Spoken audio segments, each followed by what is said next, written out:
Olá, pessoal. Vamos falar nessa aula sobre a tabela periódica, que é essa tabela aqui que organiza aí todos os elementos químicos já identificados na natureza.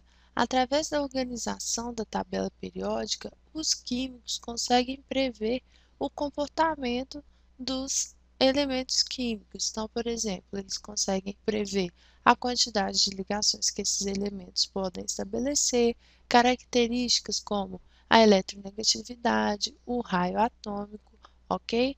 Então, a tabela ela é uma forma aí de agrupar os átomos para que os elementos químicos, para que os cientistas possam extrair mais informações de maneira mais rápida.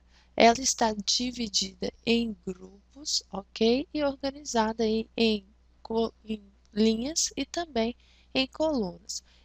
Os grupos maiores que nós vemos aqui em cores diferentes são o hidrogênio, que é um elemento químico muito específico e às vezes ele nem se encaixa aqui na tabela. Alguns químicos colocam ele fora da tabela periódica por ele ser um elemento aí muito específico. Ele é gasoso e é um não metal, ok? Já os metais estão aqui, ó, nessas representados em amarelo.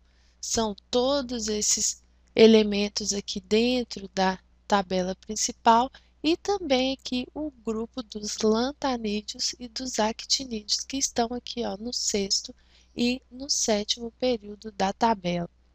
Já os semimetais são esses aqui em rosinha mais claro e os não metais estão aqui em lilás. E o grupo aqui azul é o grupo dos gases nobres.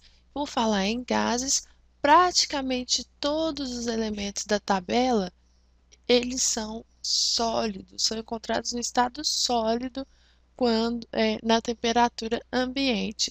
Alguns são gasosos, como o hidrogênio, o nitrogênio, o oxigênio, o flúor, o cloro e todos os gases nobres, e apenas dois são líquidos, que é o mercúrio, um metal, e o bromo, um não metal, ok? Outra divisão também, vocês podem ver aqui que nós temos 18 colunas, são 18 colunas de elementos químicos que podem ser numeradas de 1 a 18 ou que podem ser numeradas aqui, ó, 1A, 2A, 3A, 4A, 5A ou então 4B, 5B, 6B. Os que estão numerados em A são chamados de elementos representativos, típicos ou característicos, e são os elementos mais importantes da tabela. Já esses elementos que pertencem aqui ao grupo B são os elementos de transição, ok? A tabela também está organizada, como eu disse, em linhas. Essas linhas nós chamamos de períodos. Os períodos nos dão algumas informações, como, por exemplo, o número de camadas preenchidas da eletrosfera.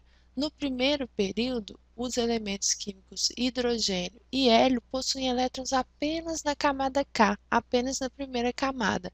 Já a segunda coluna, todos esses elementos possuem duas camadas preenchidas com elétrons. 3, 4, 5, 6, 7 camadas. Lembrando aí que os lantanídeos estão aqui, ó, no sexto período, e os actinídeos aqui no sétimo período. E tem também as colunas, que podem ser chamadas de grupos ou famílias. Vou puxar aqui então aqui tem um grupo ou família, que reúne aí elementos químicos com as características mais semelhantes possíveis. Então, por exemplo, todos os elementos aqui da coluna 6A são elementos que recebem elétrons, são elementos que fazem duas ligações químicas, que podem estabelecer duas ligações químicas. Então, são características aí que aproximam esses elementos químicos e que por isso eles são aí reunidos em grupos ou famílias. Nas próximas aulas nós veremos cada grupo e família dessa. Bons estudos!